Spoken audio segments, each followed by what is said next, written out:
જય ભીમ, જય ભારત, જય મૂળ નિવાસી, જય જોહાર, નમો બુદ્ધાય. સાથીઓ, વિશ્વનું મહાન લોકતંત્ર ભારત આજે એનો 78મો સ્વતંત્રતા દિવસ ઉજવવા જઈ રહ્યું છે.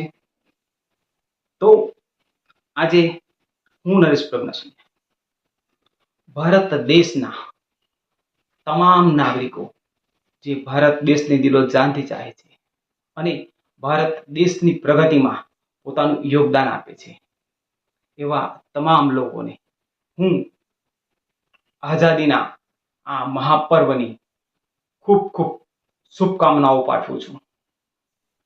ભારતની આઝાદીમાં પોતાનું યોગદાન આપનાર તેમજ પોતાના પ્રાણોની આહુતિ આપીને ભારત દેશને આઝાદ કરનાર એવા શહીદ વીરોને હું શ્રદ્ધાપૂર્વક આદરાંજલિ પ્રસ્તુત કરું છું.